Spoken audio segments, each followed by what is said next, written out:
जैसा कि हम लोग बिहार पुलिस कांस्टेबल के लिए सेट डिस्कशन कर रहे हैं और सेट डिस्कशन का महत्वपूर्ण भूमिका रहता है किसी भी एग्जाम के लिए। यदि आप कोई भी तैयारी कर रहे हैं तो आपको सेट डिस्कशन करना आपके लिए काफ़ी ज़रूरी होता है। यहाँ पे देख लीजिए, बिना देर किए हम चलते हैं क्वेश्चन की तरफ। यहाँ क्वेश्चन में दिया है कि प्रागैतिहासिक काल का अर्थ क्या है। तो जैसा कि हम आपको बता दें कि ऐतिहासिक जो है ये 3 भागों में बांटा गया है। एक प्रागैतिहासिक, आद्यैतिहासिक, एक होता है ऐतिहासिक। यहाँ पे कोई साक्ष्य नहीं है, न लिखित साक्ष्य नहीं है, इसीलिए हम इसको प्रागैतिहासिक कहते हैं। यहाँ लिखित साक्ष्य है लेकिन पढ़ा नहीं गया है, इसलिए आद्यैतिहासिक कहते हैं। यहाँ लिखित साक्ष्य है और पढ़ा भी गया है, इसीलिए यहाँ को हम ऐतिहासिक कहेंगे। तो इसके आधार पर आप ये समझ सकते हैं, यहाँ ऑप्शन नंबर 2 में लिखा हुआ है जिसका लिखित कोई ब्यौरा न हो, तो 2 नंबर आपका ऑप्शन सही हो जाएगा। इस तरह से आप अगला प्रश्न देख लीजिए। अगला प्रश्न बोला है कि वास्को डी गामा यात्री कहाँ का था। तो पुर्तगाल से था, ये आप पता है। 1498 में ये आया था। 1498 में ये भारत आया था, ये बात आप ध्यान में रखेंगे। पुनः अगर पूछेगा तो 1502 में आया था, ये भी बात ध्यान रख लेंगे। ये दोनों बात आपको ध्यान में रखना है। अगला प्रश्न है, बोला है कि संविधान में कितने वर्ष तक के बच्चों के लिए निःशुल्क अनिवार्य शिक्षा कर दिया गया है। तो आपको बता दें कि 2002 से पहले कोई निःशुल्क शिक्षा नहीं था। 86वां संविधान संशोधन के द्वारा भारत में एक मतलब आर्टिकल 21 के क बनाया गया। आर्टिकल 21 के क में प्रावधान है कि 6 से 14 वर्ष तक के बच्चों के लिए निःशुल्क शिक्षा। इसका आंसर जो हो जाएगा ये 6 से 14 वर्ष तक के बच्चे को अनिवार्य शिक्षा है। आगे बोला है नगर निगम का अध्यक्ष कौन होता है। तो महापौर को नगर निगम का अध्यक्ष कहते हैं। अगला प्रश्न है आपका कि बांग्लादेश के स्वतंत्र राष्ट्र कब बना है। तो बांग्लादेश 1971 में स्वतंत्र राष्ट्र बना है, ये बात ध्यान कर लेंगे। आगे आपसे पूछा है कि 42वां संविधान संशोधन के द्वारा संविधान में के प्रस्तावना में विशेष क्या जोड़ी गई थी। तो आपको संविधान के प्रस्तावना में 3 शब्द जोड़े गए थे। एक तो समाजवाद, दूसरा जोड़ा गया था आपका धर्मनिरपेक्ष और तीसरा अखंडता को जोड़ा गया था। तो इन तीनों शब्दों को आप ध्यान रखेंगे। ये 42वां संविधान संशोधन 1976 में हुआ था, ये भी बात आप ध्यान में कर लीजिए। अगला प्रश्न है आपका है कि सांप्रदायिक का क्या अर्थ है। तो धर्म के आधार पर विभाजन करना सांप्रदायिक होता है, मतलब धर्म के आधार पर खुद को श्रेष्ठ मानना और अपने का अलगाव करना, ये सांप्रदायिक है। ऑप्शन नंबर 2 सही हो जाएगा। आगे बोला है 2011 के जनगणना के अनुसार महिला की साक्षरता दर क्या है। तो महिला की साक्षरता दर आपका है 65%। याद रखिएगा, यही पुरुष का पूछ देता तो 82 होता, ओवरऑल पूछता तो 74% हो जाता। ये बात आप ध्यान रखेंगे। वही बिहार में पूछेगा तो 61.8% है ओवरऑल, ये बात ध्यान रखेंगे। महिला का पूछेगा तो 51.5 है। ये सारे चीज़ों को आपको ध्यान में रखना है अगले एग्जाम के लिए। आगे देखिए, अगला बोला है कि भारतीय राष्ट्रीय कांग्रेस के संस्थापक। तो आपको हम कांग्रेस अधिवेशन बताए थे तो उस समय बता दिए थे। कांग्रेस A.O. ह्यूम है, A.O. ह्यूम आपको ध्यान रखना है, यही संस्थापना किया था। हालांकि इस समय जो गवर्नर था वो लॉर्ड डॉफरिन था, ये बात भी आपको ध्यान में रखना है। तो ये सारी चीज़ों को आपको ध्यान में रखना है। अगला प्रश्न है कि भारतीय चुनाव में सबसे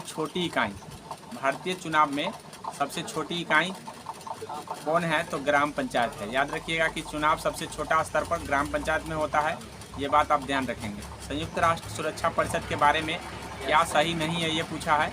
तो इसमें बोला है इसके 5 अस्थायी सदस्य है, 10 अस्थायी है। तो ये बात तो सही है, 5 अस्थायी और 10 अस्थायी, ये सही है। ये आंसर आपका नहीं होगा। आपसे क्या बोला, क्या सही नहीं है। अस्थायी सदस्य का चयन 5 वर्षों के लिए होता है, तो अस्थायी के सदस्य का चयन 5 वर्षों के लिए नहीं होता, यही गलत होगा। बाद बाकी ये सारे की सारे सही है, आप पढ़ लीजिएगा एक बार।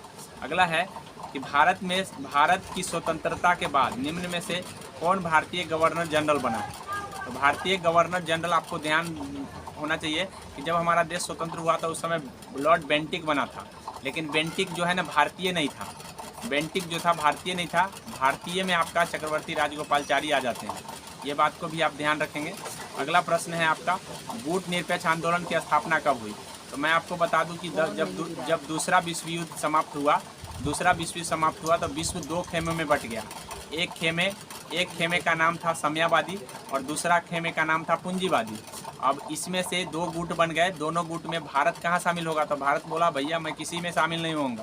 तो ऐसी परिस्थिति में एक तीसरे गुट का मतलब तीसरे आंदोलन चल पड़ी, जिसको हम गुट निरपेक्ष आंदोलन के रूप में जानते हैं। तो याद रखिएगा कि इसमें कौन कौन थे और कौन शामिल नहीं थे, यहाँ पूछा है। तो यहाँ पे बेनज़ीर भुट्टो नहीं थे, आपका जवाहरलाल नेहरू थे, मार्शल टीटो थे और कर्नल नासिर थे। ये सारे के सारे उस समय गुट निरपेक्ष में समर्थन दिए थे, लेकिन बेनज़ीर भुट्टो नहीं दिए थे। ये बात आप ध्यान में रखेंगे। लेकिन भारत का सबसे बड़ा योगदान रहा है, इस बात को भी आपको ध्यान में रखना है। अगला प्रश्न आप देख लीजिए। अगला बोला है कि किन कारणों के आधार पर भारत व्यक्ति मताधिकार का प्रयोग नहीं कर सकता है, मतलब वोट नहीं दे सकता है व्यक्ति। तो यदि आप मानसिक रूप से विकृत है, अर्थात आप में पागलपन है, तो आप वोट नहीं दे सकते हैं। यही आपका आंसर हो जाएगा। ये बात को आपको ध्यान रखना है। अगला सवाल है, अगला सवाल बोला है कि भारत के अभियुक्त को दी गई फांसी, मतलब कोई भी व्यक्ति अगर फांसी का सज़ा मिल जाता है तो उसको कौन निरस्त कर सकता है, ये चीज़ बोला। ठीक है, तो ये राष्ट्रपति के पास क्षमादान का शक्ति दिया गया है अनुच्छेद 72 में।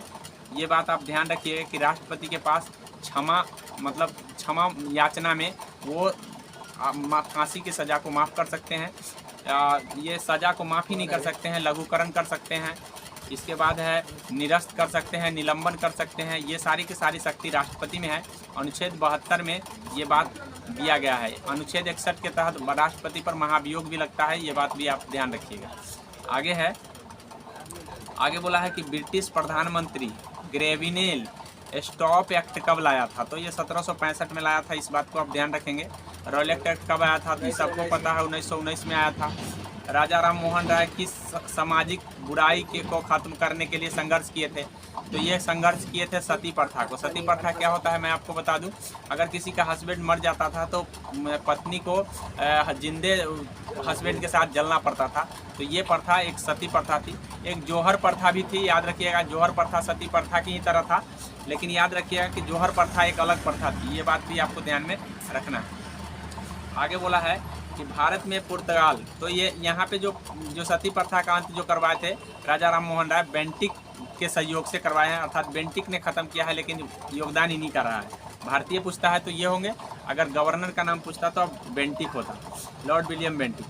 भारत में पुर्तगाली उपनिवेश की राजधानी गोवा बनाने वाले व्यक्ति कौन था? तो अल्मीरा, फ्रांसो डी अल्मीरा था, या अलमारी को याद कर लीजिए कि अलमारी था। ठीक है, ज़्यादा याद नहीं रहेगा तो बस याद रखिएगा। उसके बाद अल्बुकर्क बना है। उसके बाद वास्को डी गामा पहली बार आया था पुर्तगाल से, और अल्मोड़ा, ठीक है, वास्को अल्मोड़ा नहीं, वास्को डी अल्मोड़ा याद रखिएगा, उसका सही नाम था।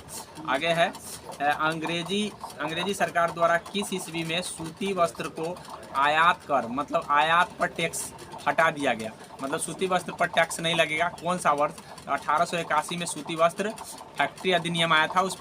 1881 में फैक्ट्री अधिनियम आया था। उस फैक्ट्री अधिनियम के तहत टैक्स को हटा दिया गया था ब्रिटिश सरकार के द्वारा। तो इस बात को भी ध्यान में आपको रखना है। अगला है आपका कि मध्यकालीन का समय क्या है? तो मध्यकालीन का समय आपको ध्यान रखना है कि 8वीं शताब्दी से लेकर 16वीं शताब्दी। तो इधर का पहले क्या हो जाएगा? प्राचीन। इधर का क्या हो जाएगा? आधुनिक। तो इस बात को भी आप ध्यान कर लीजिए, ये भी पूछा जा सकता है। आगे है, अगला सवाल है कि सन 1857 की क्रांति की शुरुआत, तो ये हुआ था मेरठ से। याद रखिएगा 10 मई को शुरुआत हुआ था चर्बी वाले कारतूस के लेकर के। आगे बोला है कि मगध राज्य की राजधानी, पहली राज्य की प्राचीनतम राजधानी, मतलब पहली राजधानी पूछा है। तो सबसे पहले वो राजगिरी बनाया था, उसके बाद पाटलिपुत्र भी बनाया था उदयन ने। तो ये बात आप ध्यान में कर लीजिए। आगे बोला है मनुष्य द्वारा पहली बार नियोलिथिक युग में पालतू किसे बनाया गया था? पहली बार कुत्ता को पालतू बनाया गया है। इस बात को आप ध्यान रखेंगे। मुगल काल का पतन कब माना जाता है? तो याद रखिए कि 1707 ईस्वी में औरंगजेब की मृत्यु हो जाती है। उसके बाद कोई योग्य शासक नहीं आता है, तो यहाँ से पतन माना जाता है। तो ये आधुनिक काल में आ जाता है, क्योंकि 1600 तक तो आपका मध्यकाल आता है। जब 1600 तक मध्यकाल आता है तो ये आधुनिक काल माना जाएगा। नियोलिथिक का अर्थ क्या है? तो नियोलिथिक नवपाषाण काल के हम नियोलिथिक, नी से नियो और नौ से नवपालित, नवपाषाण। ये बात आप ध्यान में करिएगा तो याद रहे। देख लीजिए यहाँ पे बोला है कि विश्व पर्यावरण दिवस, तो विश्व पर्यावरण दिवस 5 जून को प्रत्येक साल मनाते हैं। 1974 में घोषणा हुआ था पहली बार, 1972 में घोषणा हुआ था पहली बार, 1972 में घोषणा हुआ था पहली बार कि हम पर्यावरण दिवस मनाएंगे, और तब से हम लोग उसके अगले साल से जो है ना पर्यावरण दिवस जो है ना 5 जून से मना रहे हैं। ये बात ध्यान रखिएगा। पर्यावरण की जागरूकता के लिए मनाया जाता है, ये भी बात ध्यान रखेंगे। आगे बोला है प्राकृतिक पर्यावरण के घटक नहीं है। तो प्राकृतिक पर्यावरण के घटक यानी प्राकृतिक रूप से कौन नहीं है, सो बोला है। तो याद रखिएगा कि बांध जो है ना मानव निर्मित है, इसलिए प्राकृतिक पर्यावरण का घटक नहीं है। बाद बाकी जल है, वही वन है, उसके बाद हवा है, ये सारे प्राकृतिक ने बनाया हुआ है। आगे बोला है कि पर्यावरण के जैव अजैव घटकों के अंतर संबंध अध्ययन को क्या कहते हैं। मतलब जब जैव और अजैव घटक को हम पढ़ेंगे तो उसको क्या कहेंगे, तो उसको हम पारिस्थितिकी कहेंगे। इन दोनों के संबंध को क्या कहते हैं, पारिस्थितिकी तंत्र कहते हैं। ये बात भी आप चलो यहाँ पे देख लो। बोला है कि जलप्रपात किसका कारक, किसके द्वारा बनाया गया कारक है। तो याद रखिए कि जब पहाड़ पर से कोई नदी नीचे उतरता है तो यही जलप्रपात बनाता है। और धुआंधार जलप्रपात नर्मदा नदी बनाया हुआ है, ये बात आप ध्यान रखिए। जब पहाड़ पर से कोई नदी नीचे गिरेगा तो ये जलप्रपात का निर्माण करता है, और नर्मदा नदी पर धुआंधार जलप्रपात है। तो इस बातों को अगर ध्यान रखेंगे तो याद रहेगा। आगे है आपका जलप्रपात का मतलब है जल को ऊपर गिरता हुआ झरना, उसको कहते हैं जलप्रपात। ठीक है, तो ये ध्यान रख लीजिए। आगे बोला है, अगला सवाल है आपका, इसका आंसर यहाँ पे नदी बोला है ना, नदी किससे होता है, नदी से होता है। नर्मदा नदी बोल रहे हैं ना, नदी से होगा। आगे देख लीजिए। आगे बोला है कि बिंदु जहाँ भूकंप उत्पत्ति होता है तो उसको हम अधिकेंद्र कहते हैं। जहाँ से भूकंप उत्पन्न होता है उसको अधिकेंद्र कहते हैं। ज्वालामुखी का मुख को क्या कहते हैं, तो ज्वालामुखी के मेन मुख जो होता है क्रेटर होता है। ज्वालामुखी के मेन मुख को जो हम क्रेटर कहते हैं। आगे बोला निम्नलिखित में कौन पुनर्कृति संसाधन है, पुनर्व्यकृत संसाधन है। तो याद रखिए कि लोहे का अयस्क जो है ना पुनर्व्यकृत संसाधन में आते हैं। उसके बोला भारत के पश्चिमी तट पर स्थित राज्य का जो सबसे लंबी तट रेखा वाला है। तो ऑप्शन के अकॉर्डिंग आपको देखना है कि ऑप्शन क्या कह रहा है। ऑप्शन में बोला है कर्नाटक है, केरल है, महाराष्ट्र है, गुजरात है। तो याद रखिए कि पश्चिमी तट, इधर का पश्चिमी तट होता है, इधर का पूर्वी तट होता है। तो यहाँ पे जो गुजरात है सबसे लंबी तट रेखा वाला राज्य है, और इधर अगर ई तट पर होता तो आंध्र प्रदेश होता है। यहाँ पे आंसर आपका हो जाएगा गुजरात। ये बात को ध्यान रखेंगे। आगे बोला है कि जैविक संसाधन एक उदाहरण है। जैविक संसाधन मतलब जीवित चीज। तो इसमें प्राकृतिक गैस नहीं है, पानी नहीं है, वन जीवित है। ठीक है, सौर ऊर्जा नहीं है। वन जो है ना एक जीवित संसाधन है, इसलिए जैविक के अंतर्गत आएंगे। बाद बाकी सारे अजैविक के अंतर्गत आएंगे। बोला है कॉटन पॉलिश के नाम से जाना जाता है। तो मुंबई को कॉटन पॉलिश या कॉटन राजधानी के रूप में हम जानते हैं। आगे देख लीजिए। बोला है कि जानवर जो पेरियार राष्ट्रीय उद्यान, ठीक है, संरक्षित, पेरियार राष्ट्रीय उद्यान में संरक्षित है, तो वो हाथी है। हाथी पेरियार में संरक्षित है। याद रखिएगा, पेरियार वन्य जीव अभयारण्य है जहाँ पे जानवरों को सुरक्षित करके रखा गया है। आपको याद रखना है एक चीज़, काजीरंगा को भी, काजीरंगा जो है ना असम में पड़ता है, और एक सिंग वाले गेंडा वहाँ रहता है। मतलब एक सिंग वाला गेंडा वहाँ पे संरक्षित किया गया है। काजीरंगा असम में पड़ता है। आगे बोला है भूकंप संबंधी अध्ययन क्या कहलाता है। तो भूकंप संबंधी अध्ययन को सिस्मोलॉजी कहते हैं।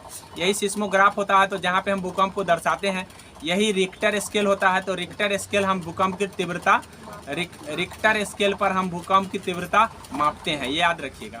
तो रिक्टर स्केल भूकंप की तीव्रता, सिस्मोग्राफ जहाँ पर हम दर्शाते हैं भूकंप को, और सिस्मोलॉजी जहाँ पे हम पढ़ते हैं। तो ये सारे चीज़ों को आपको ध्यान में रखना है। आगे बोला है कि निक्षेपण क्रिया द्वारा बनता है। तो याद रखिएगा कि मैदानी नदी जो है ना अपने साथ गाद लेके जमा कर लेता है, और जमा करने के बाद जो बनता है वो डेल्टा कहलाता है। तो निक्षेपण द्वारा डेल्टा बनता है। नदियों के द्वारा बनाया गया निक्षेपण का अर्थ, वहाँ पे ऑप्शन अपर्दन भी रहेगा, याद रखिएगा। तो अपर्दन में कटाव होता है मिट्टी का, और जमाव जो होता है निक्षेपण में होता है। तो अपर्दन और निक्षेपण को भी समझ लीजिए। अपर्दन कटाव हुआ और निक्षेपण जमा हुआ। आगे बोला है कि धात्री प्लस अंश और नौ जोड़ी क्या बनेगा। तो नौ जोड़ी एक नायक बनता है। तो इसी से स्पष्ट हो जाता है कि धात्री अंश और नायक होगा। अंशुमाली समास का विग्रह बोला है। तो अंशु है माला जिसकी इसका विग्रह है, और ये बहुब्रीहि समास है क्योंकि सूर्य को हम अंशुमाली के रूप में जानते हैं। आगे बोला है नी उपसर्ग से। आगे बोला है कि नी उपसर्ग से कौन बनेगा। तो नी उपसर्ग से बोला है, नी उपसर्ग से आपको याद रखिएगा, नी से बनता है निबंध, नी से बनता है निषेध, नी से बनता है निर्धन, और नी से बनता है निस्तेज। ठीक है।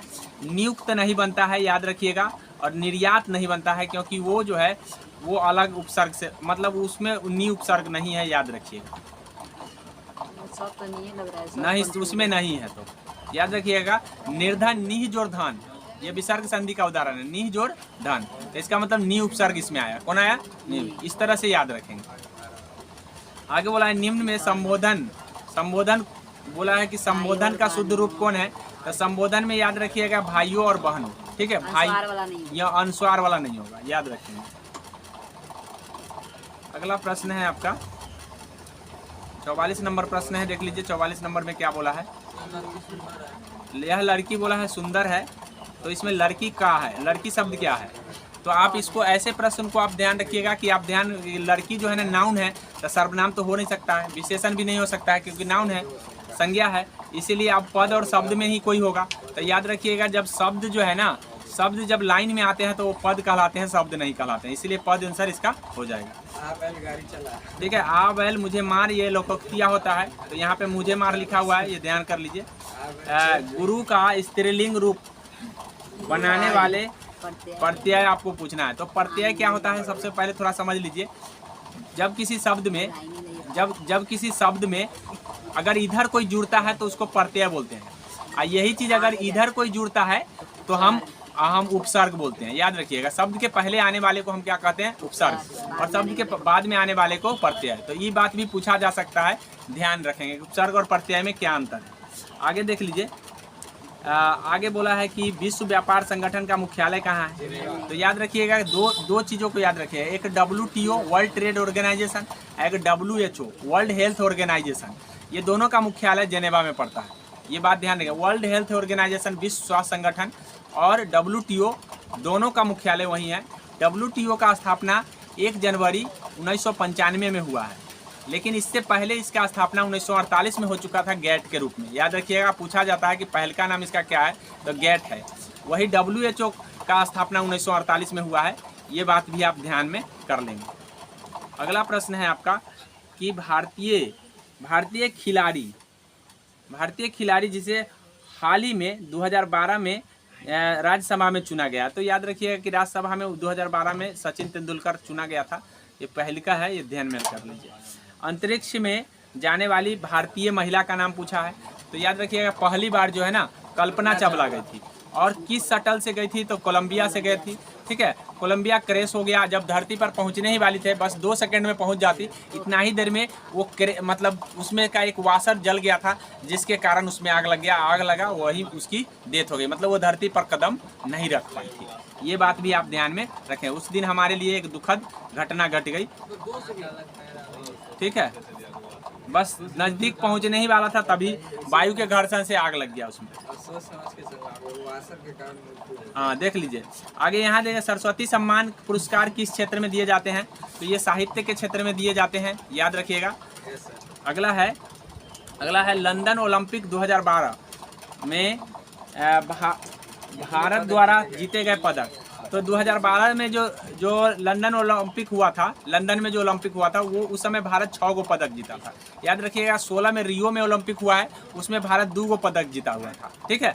अभी हाल ही में टोक्यो में हुआ है, टोक्यो में, ठीक है। तो टोक्यो में जो ओलंपिक हुआ है, इसमें भारत जो है ना, भारत 7 गो पदक जीता है, तो ये बात भी आप ध्यान रखेंगे। भारत का स्थान जो टोक्यो में हुआ है 48वां रहा है, हालांकि वो 2020 में होने वाला था, लेकिन कोरोना आने के कारण ये 2021 में हुआ है टोक्यो का। अब ये बात एक्स्ट्रा फैक्ट में आप ये जान लीजिए कि अब जो होगा 2024 में होगा, क्योंकि प्रत्येक 4 साल पर ओलंपिक होता है, तो 24 में होगा, 20 में होने वाला था, 21 में हुआ 20 के बदला, तो फिर भी अब 2024 में होगा। तो ये कहाँ होगा, तो पेरिस में। आपसे ये 100% एग्जाम में पूछेगा, याद रखिएगा। ये तो हर हाल में आप रट लीजिए कि पेरिस में होने वाला है, और एक और रट लीजिए कि 2028 में भी होने वाला है, लॉस एंजल्स में होने वाला है। लॉस एंजल्स अमेरिका में पड़ता है, तो लॉस एंजल्स में 2028 में होगा, 2028 में, और वही 2024 में जो होगा वो आपको ध्यान रखना है पेरिस में होगा। तो ये दोनों को ध्यान में रखना है, क्योंकि ये एग्जाम में आपके 100% आने की संभावना है।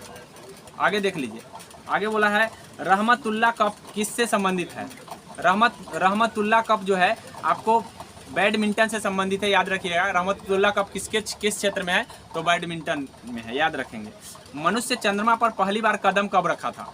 तो याद रखिएगा 1969 में पहली बार नील आर्मस्ट्रांग नामक अमेरिकी व्यक्ति, ठीक है, नील आर्मस्ट्रांग पहली बार जो है ना झंडा पर मतलब अपना झंडा गाड़ा था पहली बार 1969 में। तो नाम क्या था? 1969 में नील आर्मस्ट्रांग गया था, ये बात ध्यान रखिए। किस शटल से गया था ये भी पूछ दिया जाता है, तो अपोलो 11 अपोलो, ठीक है, अपोलो 11 को आप ध्यान रखेंगे, इसी शटल से वो गया था 1969 में और पहली बार चांद पर कदम रखा था अमेरिका के द्वारा, ठीक है, किसके द्वारा? अमेरिका। देश रहेगा तो अमेरिका हो जाएगा, नाम रहेगा तो नील आर्मस्ट्रांग हो जाएगा, डेट रहेगा तो 1969 हो जाएगा। अगर शटल का नाम पूछेगा तो अपोलो 11। ये सारे फैक्ट आपको ध्यान में रखना है। चलिए आगे बढ़ जाते हैं हम।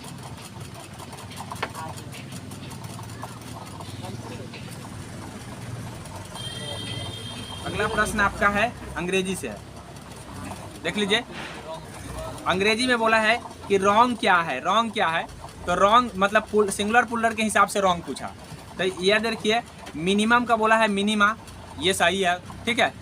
स्टिमुलस का जो है स्टिमुलस का गलती दिया हुआ है, ठीक है, स्टिमुलस का ये स्टिमुलस लेस नहीं होता। उसके बाद है सिम्पोसिस्टम का सिम्पोसिया सही होता है और रेडियस का रेडी सही होता है। तो ये सारे सही है, खाली ये गलती है। अब इस सिंगुलर पुलर तो आपको ध्यान रखना है, ये बेसिक है। जब बेसिक आपको नॉलेज होगा तो बेसिक जवाब दे पाएंगे, इसीलिए बेसिक ग्रामर क्लियर करना ज़रूरी है। और मैं बेसिक का क्लास कब से चला रहा था, अगर आप मिस किया है तो आप समझें, लेकिन अगर चाहेंगे तो अभी भी क्लियर कर सकते हैं। आगे देख लीजिए, आगे बोला है चूज द करेक्ट सेंटेंस। अब करेक्ट सेंटेंस चुना है तो हम कल ही बताए हैं कंपैरेटिव डिग्री के बारे में और सुपरलेटिव डिग्री के बारे में। तो हम बोले हैं कि 2 से ज़्यादा के लिए सुपरलेटिव डिग्री का यूज होता है। अब 2 से ज़्यादा के लिए सुपरलेटिव, अब सुपरलेटिव डिग्री क्या होता है ये भी मैंने समझाया कल। तो ये ध्यान रखिएगा कि यहाँ मोस्ट दिया है तो टॉल जो है ना टॉलेस्ट होता है, टॉल का टॉलेस्ट बनता है, मोस्ट नहीं लगता उसमें। डबल सिलेबल के बला के साथ हम मोस्ट लगाते हैं, मोर मोस्ट, इसीलिए ये गलत हो गया, टॉल के साथ ये मोस्ट लगा दिया है। उसके बाद है यहाँ पे देख लीजिए, यहाँ टॉलेस्ट दिया हुआ है, टॉलेस्ट दिया है, हाँ, तो ये टॉलेस्ट दिया है। उसके बाद यहाँ टॉलर दिया है, तो कंपैरेटिव तो होगा नहीं क्योंकि 2 से अधिक है, क्लास की बात चल रहा है। अब यहाँ पे देख लीजिए, यहाँ पे दिया है टॉल दिया है, तो सीधे टॉल नहीं है, जब कंपेयर करते हैं तो सुपरलेटिव होता है। तो यहाँ सुपरलेटिव वाला मात्र 2 है, ठीक है, tallest student in the class हो जाएगा, ठीक है। तो इसलिए आपको ध्यान रखना है, अगर ये आप कॉमन चीज़ जानते हैं तो 100% सही कर आएंगे, ऐसे हमने बता दिया है। आगे यहाँ देख लीजिए, अगला बोला है कि which of this feminine gender. तो जेंडर भी हम हाल ही में पढ़ाए हैं, कौन है इसमें फेमिनिन जेंडर। तो याद रखिएगा कि ये लास्ट जो है ना फेमिनिन है, ठीक है, लेडी का लाश होता है, हाँ, लैड का लाश होता है, लैड का लाश होता है, लैड का लाश मैंने बताया था। तो यहाँ फेमिनिन करा which of these is a feminine gender of the blonde. अच्छा, ब्लॉन्ड का बोला है तो लाश ये लेड का लाश होता है, तो ये तो होगा नहीं। उसके बाद आपको ध्यान रखना है कि ब्लॉन्डी नहीं होता है, ये वाला होता है, ठीक है, हाँ। अब मिस्ट्रेस तो होगा नहीं, ठीक है, तो ये ध्यान रखिए, इसका आंसर 2 हो जाएगा। तो ये सिंगुलर प्लूरल और जेंडर से पूछा गया कॉमन चीज, ध्यान कर, इसीलिए आपको बेसिक चीज़ कंफर्म होना चाहिए, तभी जाके आप अंग्रेजी में कर पाएंगे टिक, नहीं तो अंग्रेजी वाला आपको छोड़ना पड़ेगा। एक नंबर महत्व रखता है एग्जाम में, इसलिए इन सारे चीज़ों को आपको ध्यान में रखना है। आगे बोला है कि सप्लाई द करेक्ट, ठीक है, आइटम ऑफ द, आइटम है, ठीक है, आइटम होगा या वर्ब है आगे, वर्ब। 1 मिनट यहाँ पे देख लीजिए, यहाँ बोला है करेक्ट फॉर्म। अच्छा, करेक्ट फॉर्म को देखना है इसमें। It was dash was hard. तो देखिए ऐसे सेंटेंस को जब वर्ब वाला भरना होगा ना, तो आपको क्या देखना है, आगे देखना है कि कहाँ पास्ट टूस्ट कहीं कोई मिल रहा है तो हैड मिल रहा है ना, तो हैड मिला तो पास्ट वाला ऑप्शन ढूंढना है। ये पास्ट में है नहीं, ये पास्ट में है नहीं, ये भी पास्ट में नहीं है, तो बस पास्ट वाला मिल गया। बस ज़्यादा कुछ दिमाग लगाना नहीं है, बस पूरा सेंटेंस को देखना है, कहीं पास्ट मिल गया तो पास्ट वाला ऑप्शन ढूंढ लीजिए, वो आंसर हो जाएगा, ठीक है। आगे देख लीजिए, ये कंडीशनल सेंटेंस से पूछा है, तो कंडीशनल सेंटेंस में मैं आपको बता दूं 4 कंडीशनल सेंटेंस होता है। फिर से मैं रिवाइज करा देना चाहूँगा कि इफ के बाद जो होता है सब्जेक्ट आएगा, तो प्रेजेंट अगर इंडिफिनिट में होता है, प्रेजेंट इंडिफिनिट में होगा तो डॉट डॉट डॉट आगे आ जाएगा आपका फ्यूचर इंडिफिनिट। कौन आ जाएगा? एक कंडीशन आपका ये हो गया। अगला कंडीशन मैं बता दे रहा हूँ। अगला कंडीशन क्या है कि इफ के बाद इफ के बाद अगर यहाँ पे पास्ट इंडिफिनिट है, कौन है पास्ट इंडिफिनिट, तो dot dot dot would plus V1 आएगा। क्या आएगा वुड प्लस V1। अब वुड प्लस V1 आएगा कब, जब यहाँ पास्ट इंडिफिनिट होगा तब। दूसरा कंडीशन है। तीसरा कंडीशन मैं बता रहा हूँ, इफ के बाद यहाँ पास्ट परफेक्ट आता है। क्या आता है पास्ट परफेक्ट। अब पास्ट परफेक्ट आएगा तो डॉट डॉट डॉट के बाद वुड आएगा, वुड भी आएगा, हैव भी आएगा और V3 भी आएगा। याद रखिएगा, ये तीसरा कंडीशन है। चौथा कंडीशन मैं बता रहा हूँ। चौथा कंडीशन है कि इफ के बाद अगर कोई इमेजिन वर्ड आता है तो सब्जेक्ट के साथ आपको वेयर लगाना है। कोई भी सब्जेक्ट के साथ क्या लगाना है, WERE, वेयर लगाना है, चाहे वो ही रहे चाहे आई रहे, कोई भी। तो 4 कंडीशन मैंने बताया, चारों कंडीशन से हर एग्जाम में पूछा गया। इसलिए कंडीशनल सेंटेंस तो आप आंख मूंद करके धो के खा जाइए। किसी तरह से 4 कंडीशन से आएंगे, एक प्रश्न आपका पक्का हो जाएगा।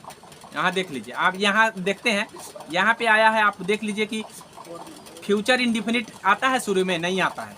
यहाँ पे जो दिया है ये फ्यूचर इंडिफिनिट में दे दिया है तो गलत दिया है, प्रेजेंट इंडिफिनिट आता है। मैं अभी बताया हूँ।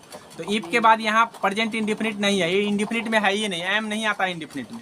यहाँ पे सब्जेक्ट के बाद विन आया है तो इसका मतलब इंडिफिनिट में है। ये सब्जेक्ट प्लस V1 जो है ना इंडिफिनिट है, सब्जेक्ट प्लस V1 इंडिफिनिट है। तो यहाँ पे लिखा आई विन, तो सब्जेक्ट है और वर्ब है, तो आ गया, इसका मतलब इंडिफिनिट आ गया। आगे फ्यूचर में है तो हाँ है, फ्यूचर इंडिफिनिट है, क्योंकि future indefinite subject plus bill plus V1 होता है। तो यहाँ पे है, तो यही आंसर आपका सही हो जाएगा। मतलब स्ट्रक्चर के अकॉर्डिंग आपका ये आंसर हो जाएगा आपका सही, 3 नंबर। आगे देख लीजिए, अगला बोला है कि सेंटेंस बोला है of Kartik and Urmila the dash is the more versatile singer. मतलब दूगो में से एगो को अच्छा बताना है, तो उस परिस्थिति में पहले वाला को अगर बताना है तो आपको बताना है फॉर्मर, और बाद वाला को बताना है तो आपको बताना है लेटर। अब ये लेटर 2 शब्द होते हैं, याद रख लीजिए। ये लेटर में एक लेटर तो आपका होता है LATTER, ठीक है, एक होता है LATER, दोनों सही होता है। लेकिन ये लेटर ये बताने के लिए ये लेटर का प्रयोग करते हैं। किसी 2 व्यक्ति में से एक को चुनने के लिए, अच्छा बताने के लिए हम लेटर शब्द का यूज LATTER का प्रयोग करते हैं। तो यहाँ पे ऑप्शन नंबर 1 हो जाएगा। दूगो में से एगो बोला ना, एगो कौन है कार्तिक है, एगो कौन है, एगो आपका है उर्मिला है। तो उर्मिला में से एगो जो है बाद वाला बोला है, बाद वाला, तो बाद वाला कौन है, उर्मिला है। उर्मिला अच्छा गाती है, इसीलिए हमको बाद वाला को बताने के लिए हमको लेटर का प्रयोग करना है। वही अगर पहले वाला का प्रयोग बताना होता तो फॉर्मर का प्रयोग करते। याद रखिए, ये चीज़ ग्रामर में दिया हुआ है, आप कंजंक्शन पढ़ेंगे तो क्लियर हो जाएगा। यहाँ पे बोला है one of these is not singular, पूरा बताएंगे लगभग। यहाँ देख लीजिए, one of these not singular, singular कौन नहीं है, तो ये आप सिंगुलर पुलर अभी पढ़ाए हैं आपको। डाटा जो है ना सिंगुलर नहीं है, पुलर है, क्या डेटम का डाटा बनता है, सॉरी नॉट सिंगुलर, हाँ नॉट सिंगुलर, तो ये बुक सिंगुलर है, उसके बाद इकोनॉमिक सिंगुलर है, म्यूजिक सिंगुलर है, ये डाटा सिंगुलर नहीं है। आगे यहाँ देखिए, उल्लू का आँख में पाई जाती है। याद रखिएगा, उल्लू के आँख में खाली सल्क कोशिका होता है। कौन कोशिका होता है, इसीलिए चारों तरफ वो देख पाता है, मतलब उल्लू चारों तरफ देख पाता है, ठीक है। सलाका कोशिका, सल्क कोशिका होता है, उसी को सलाका लिखा है, ठीक है, याद रखिएगा। उल्लू के आँख में जो है ना सल्क कोशिका के कारण वो चारों तरफ देख पाता है। यहाँ पे बोला है कि गाय के दूध में क्या होता है, तो गाय के दूध में वसा नाम मात्र का होता है। याद रखिए, ज़्यादातर जल होता है, 61% तो जल ही होता है, उसके बाद 4% इसका वसा होता है, याद रखिएगा। तो गाय के दूध में कम वसा होता है, इसका हो जाएगा कम वसा, ठीक है। अंडा देने वाले स्तनधारी कौन है, तो अंडा देने वाली स्तनधारी जो है यहाँ पर है, ये आपका है अंडा देने वाले हिपोपोटामस है, इकिडना है, व्हेल है। इकिडना जो है ना अंडा देने वाली स्तनधारी है। स्तनधारी हालांकि ये भी है, लेकिन ये अंडा नहीं देती है, याद रखिएगा, ठीक है। हाँ, अंडा नहीं देती है, अंडा देने वाला इकिडना है, ठीक है। आगे देखिए, द्वितीय विश्व युद्ध के अंतिम चरण में परमाणु बम विस्फोट कौन शहर सबसे ज़्यादा प्रभावित हुआ है, ये पूछा है। तो परमाणु बम जो है ना द्वितीय विश्व युद्ध जब हुआ था तो जापान में गिराया गया था 2 शहर में। एक तो हिरोशिमा पर गिराया गया था, एक हिरोशिमा पर, ठीक है, हिरोशिमा, और दूसरा गिराया गया था नागासाकी, ठीक है, नागासाकी। तो सबसे ज़्यादा प्रभावित हिरोशिमा हुआ। कौन हुआ था, हीरो। यहाँ पे गिराया गया था लिटिल बॉय, बम का नाम था लिटिल बॉय। और यहाँ जो बम गिराया गया था फैटमैन, क्या गिराया गया था, फैटमैन। तो याद रखिएगा कि नागासाकी पर कौन बम गिराया, फैटमैन, और लिटिल बॉय कहाँ गिराया गया, हिरोशिमा। ये बात आप ध्यान में कर लीजिए। तो यहाँ आंसर हो जाएगा आपका हीरो। यहाँ देख लीजिए, इनमें से कौन सा घरेलू अपशिष्ट जैव अनिम्नकरणीय है। अब हम निम्नकरणीय और अनिम्नकरणीय की बात कर रहे हैं। जो जल्दी खत्म हो जाता है, जैसे आप तरकारी के छिलका को बिक दीजिए और जैसे प्लास्टिक को बिक दीजिए, बताइए कौन खत्म हो जाएगा जल्दी? तरकारी के छिलका आपको जल्दी गायब हो जाएगा, क्योंकि उसको जल्दी कीड़ा मकोड़ा खा जाएगा। हाँ, वही सब्जी के छिलका। तो यानी कहने का मतलब है, आप इससे समझ लीजिए कि इससे हो गया अनिम्नकरणीय। कौन हो गया? जो नहीं खत्म हुआ अनिम्नकरणीय है, जो खत्म हो गया वो निम्नकरणीय। तो आप उसके आधार पर ऑप्शन चुनिए। अनिम्नकरणीय नहीं है, बोला है अनिम्नकरणीय नहीं है, मतलब निम्नकरणीय है। तो कौन निम्नकरणीय है? कागज निम्नकरणीय होगा, ठीक है। कागज जो है ना, आपको खत्म हो जाएगा जल्दी, माटी में छोड़ दीजिए जल्दी खत्म हो। लेकिन क्या कांच खत्म होगा? क्या एल्यूमिनियम खत्म होगा? क्या प्लास्टिक होगा? नहीं। आगे समझ में आ गया। तो निम्नकरणीय और अनिम्नकरणीय में अंतर समझ लीजिए।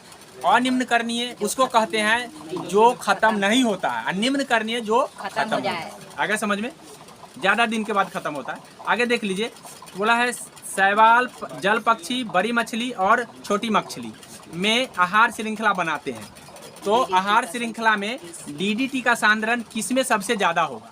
मतलब डीडीटी का यूज हम अगर करते हैं तो किसके शरीर में ज़्यादा चला जाएगा? तो याद रखिए, कोई भी आहार श्रृंखला बनता है 1, 2, 3, 4 लास्ट आहार श्रृंखला यहाँ पर आएगा। तो जो लास्ट आहार श्रृंखला है उसके सबसे ज़्यादा उसमें डीडीटी चला जाएगा। शुरू में याद रखिए, यहाँ दिया है, यहाँ जो दिया है पहले शैवाल दिया है। क्या दिया है? शैवाल। तो शैवाल के बाद जो है ना, शैवाल के बाद पक्षी नहीं आएगा, शैवाल के बाद मछली आएगा छोटका, ठीक है। उसके बाद छोटका मछली के बाद बड़का मछली, और बड़का मछली के बाद पक्षी आएगा, ठीक है। तो इसका मतलब लास्ट में कौन आया? पक्षी में सबसे ज्यादा डीडीटी होगा। लास्ट वाला के पास सबसे ज्यादा डीडीटी चल जाता है। जैव आवर्धन हमें बताते हैं, याद रखिएगा, ठीक है। तो जल पक्षी, यहाँ छोटी पक्षी जल पक्षी हो जाएगा। कौन हो जाएगा? जल पक्षी, ठीक है। फफूंदी क्या होता है? तो फफूंदी परजीवी होता है, याद रखिएगा।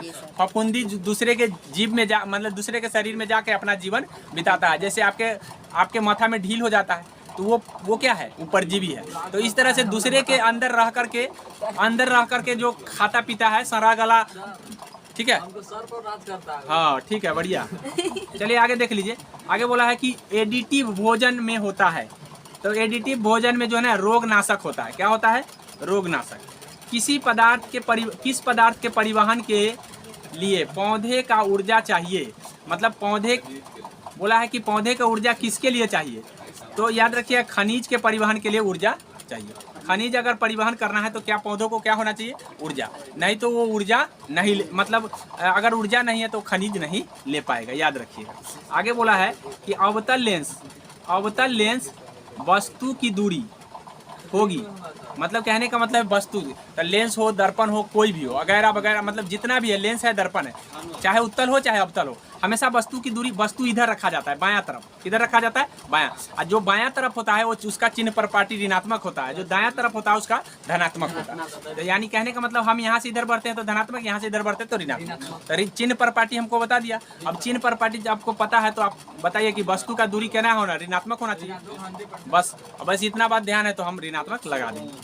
आगे देख लीजिए, बोला है कि 100 ओम है और 2.2 एम्पियर है धारा। तो बताइए कि इसका प्रतिरोध क्या होगा? तो हम पढ़े हैं कि V/IR होता है ओम के नियम के हिसाब से। IR, V/IR। अब V/, जब IR पढ़े हैं आप, तो यहाँ पे क्या निकालना है? विभवांतर निकालना है ना। तो बस I और R के लेके गुना कर दीजिए। 100 यहाँ है और 2.2 यहाँ है, दोनों को जब गुना करते हैं तो कितना आ जाता है? 220 आ जाएगा। कितना आ जाएगा? 220 से आएगा, 220 प्लस नहीं आएगा, 220 आएगा। आगे समझ में। तो अब यहाँ पे ऑप्शन देख लेते हैं कि कहाँ 220 है कि न है। न होगा तब तो मुश्किल है। हाँ, है तो नहीं है। हाँ, सॉरी 220 में लगाना है, सॉरी यहाँ पे होगा, ठीक है। ये हो गया ना, ये नहीं होगा। आगे देख लीजिए, बोला है कि बेलोमेन कोशिका की उपस्थिति लक्षणिक होती है। मतलब बेलोमेन कोशिका किस में रहता है, ये चीज़ हमसे पूछा है। तो मैं आपको बता दूं कि बेलोमेन कोशिका क्या होता है। तो आपको हम इससे पहले एपीटाइप पर बताए हुए हैं। एपीफाइट जो होता है, एपीफाइट वो जो होता है किसी दूसरे के पौधे पर उग जाता है। ठीक है। अब जब दूसरे के पौधे पर उगता है, जैसे बरगद का पेड़ आप देखे होंगे, अब उसमें जो ऐसा जड़ होता है जो हवा में लटक जाता है, देखते होइएगा कि उसका जड़ जो है ना हवा में लटका हुआ है। तो वो जो जड़ होता है भाई, उसको भोजन कहाँ से मिलता है? तो वो हवा के नमी सोख लेता है, हवा के नमी सोख लेता है। तो बोला है कि कौन किस में होता है, तो हवा की नमी किसके कारण सोखता है? हवा की नमी जो है आपको ध्यान रखना है कि बेलेमेन के जरिए सोखता है। किसके जरिए? बेलेमेन। अच्छा, तो बेलेमेन किस में रहेगा? एपी टाइप में रहेगा। किस में रहेगा? एपी टाइप में। यही पूछा, तो मैंने पूरा समझा दिया है। Sorry, epiphytes. अब एपीफाइट्स को पहले समझ लीजिए। एपीफाइट्स क्या है? एपीफाइट्स का मतलब ये हो गया कि दूसरे पौधे पर उग जाना। बरगद के पेड़ उगते हैं, उसमें जड़ हवा में लटकते हैं। अगर ये बात ध्यान है तो एपीफाइट भी ध्यान रहेंगे। उसमें क्या ऐसा चीज है जिसके कारण वो हवा से नमी ले लेता है? तो बेलीमीन होता है। कौन होता है? बेलेमीन। बस यही चीज ध्यान रखना। बंद कर। कल है उगाएगा, देखिए हो गया। चलिए, बड़ा जी का मान पूछा है, तो बड़ा जी का मान ऑलरेडी मैं जब वीडियो साइंस का बनाया था उस समय बता दिया था। 6.67 गुने 10 के पावर -11 न्यूटन मीटर स्क्वायर पर केजी स्क्वायर होता है, याद रखिए। अगला बोला है, एक वस्तु की ऊंचाई h मुक्त रूप से गिरा दिया जाता है। मतलब कह रहा है कि कोई वस्तु इतना ऊंचा है, अब बताओ यहाँ से हम कुछ गिराएंगे तो गिरते गिरते जो है उसका न्यूनतम जो है गतिज ऊर्जा कहाँ पर होगा? मतलब उसका स्पीड जहाँ कम होगा वही न्यूनतम गतिज ऊर्जा होगा, क्योंकि गतिज ऊर्जा बराबर होता है 1/2 mv²। अब बताइए, mv² होता है वेग जहाँ ज़्यादा होगा वहीं पे उसका गतिज ऊर्जा ज़्यादा होता है, और जहाँ वेग कम होगा वहाँ गतिज ऊर्जा कम होता। तो जब हम छोड़ते हैं उसी समय उसका वेग कम रहता है। तो सिंपली कह देंगे कि भाई ऊपर में सबसे, तो ऊपर में कौन बिंदु है देख लीजिए, ABD कौन है? तो ऑप्शन कौन हो जाएगा? ए होगा कि ना? तो ये बात अगर समझ में आता है तो 100% है कि हम ऐसे सवाल को जवाब दे पाते हैं। मतलब गतिज ऊर्जा सबसे ज़्यादा कहाँ होता पूछता, तो सबसे ज़्यादा नीचे और सबसे कम कहाँ? ऊपर, याद रखिए। यहाँ पे देखिए अगला क्वेश्चन बोला है कि एक व्यक्ति विभिन्न रंगों में अंतर नहीं कर पाता है। मतलब कहने का मतलब है कि उसको कलर ब्लाइंडनेस है। और कलर ब्लाइंडनेस किस कारण से होता है पूछा है? रंग में अंतर न कर पाना, कलर ब्लाइंडनेस। और कलर ब्लाइंडनेस होने का कारण मेन है कोन में गड़बड़ी। ठीक है, कोन्स में गड़बड़ी। ठीक है, शंकु होता है, उसमें आँख में एक शंकु होता है, उस शंकु में गड़बड़ी के कारण जो है ना कलर ब्लाइंडनेस हो जाता है। ये ध्यान में कर लीजिए। रॉड के कारण मान सीधी बिंदु नहीं देख पाता है, मतलब अबिंदुकता जो होता है रॉड के कारण होता है। ये बात भी ध्यान रखिएगा। कॉर्निया क्या काम करता है कोई बताओ? कॉर्निया जो है काम करता है, आपको ध्यान रखना है कि कॉर्निया जो काम करता है वो कॉर्निया से ही हमारा प्रवेश द्वार है, वहीं से जो है ना प्रकाश को रंग बिरंग जो होता है करने का काम वही करता है।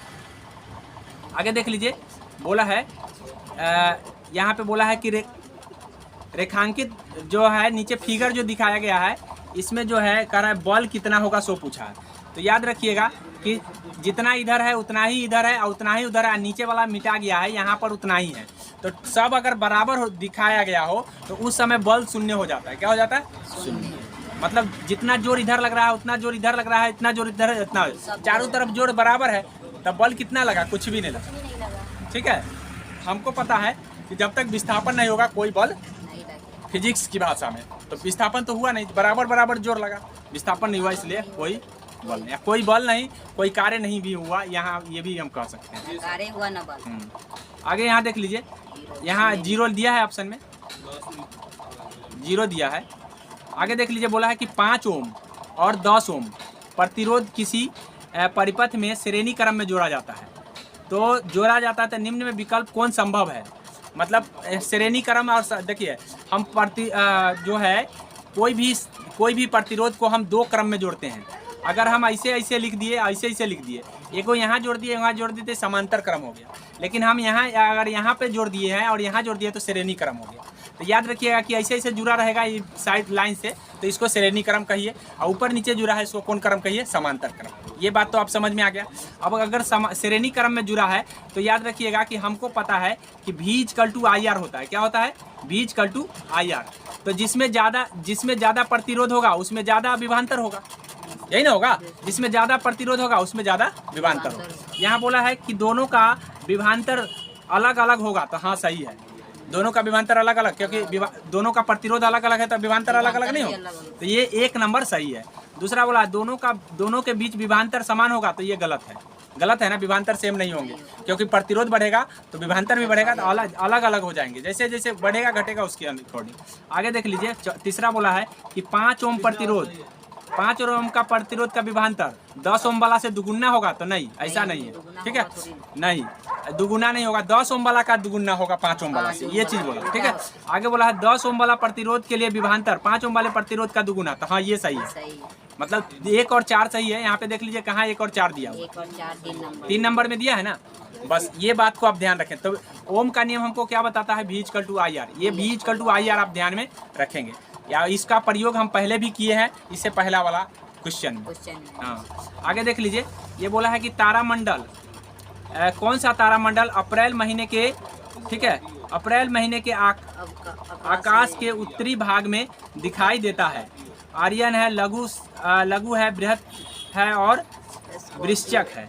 तो याद रखिएगा कि ये जो है ना हमारा ये वाला दिखाई देता है, स्कॉर्पिया वृश्चिक जिसको कहते हैं।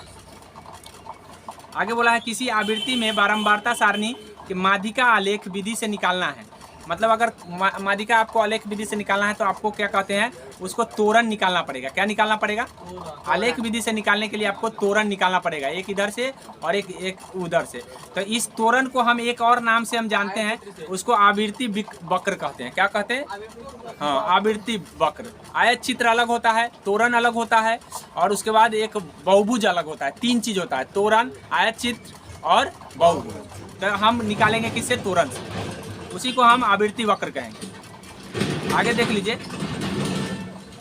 कह रहा है किसी वस्तु के ऊर्ध्वाधर ऊपर फेंका जाए तो उच्चतम बिंदु पर वेग कितना होगा। मान लीजिए कि कोई बिंदु आप गेंद है, गेंद को आप उछाल दिए तो यहाँ आ गया, ठीक है, अभी यहाँ आ गया तो यहाँ से रिटर्न होगा, तो यहाँ पर उसका वेग क्या रहा होगा, शून्य होगा, क्योंकि यहाँ तो रुक गया ना।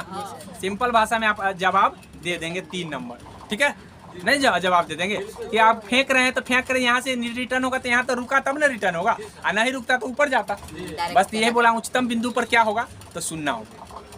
आगे देख लीजिए, बोला है 10 सेंटीमीटर फोकस दूरी वाला एगो है, एगो 20 सेंटीमीटर फोकस दूरी वाला, तो यहाँ पे उत्तल लेंस है, यहाँ पे अवतल लेंस है। अभी दोनों को बोला है कि एक साथ संयुक्त करने पर लेंस क्या होगा, ऑप्शन के अकॉर्डिंग देना है जवाब। ऑप्शन में बोला है कि अवतल लेंस का काम करता है, अवतल लेंस बन जाएगा वो। उत्तल लेंस का काम करता है, कभी उत्तल कभी अवतल बन जाएगा। अब बोला है कि समतल हो जाएगा, ठीक है। तो याद रखिए कि आपको ध्यान रखना है कि कुछ नहीं, उत्तल अवतल को जब जोड़िएगा तो उत्तल बनेगा, बस। अभी दृश्यक लेंस में उत्तल और अवतल लगे होते हैं, लेकिन काम उत्तल लेंस के ही करते हैं, याद रख लीजिए, क्योंकि उसका प्लस होता है, उसका जो है, हाँ उत्तल का प्लस होता है, मैं कल ही बताता, तो प्लस होता है तो प्लस वाला का वर्चस्व ज़्यादा होता है। आगे समझ में। ऐसे भी जो ऋणी होता है, जो कर्जा में डूबल होता है, उसका वर्चस्व थोड़ी होता है। हाँ, तो दोनों अगर एक साथ जुड़ेगा तो किसको बड़का मानिएगा। आगे समझ में। अगला क्वेश्चन है, शून्येतर परिमेय एक अपरिमेय संख्या के साथ गुणनफल अपरिमेय संख्या अवश्य होगा। तो शून्येतर जो परिमेय संख्या होगा वो क्या होगा, शून्य होता है, और ये जो है एक अपरिमेय संख्या, इसको अगर गुना कीजिएगा तो कितना आएगा, शून्य ना आ जाएगा। तो शून्य कौन संख्या है, परिमेय संख्या। लेकिन अगर यही परिमेय अपरिमेय सीधे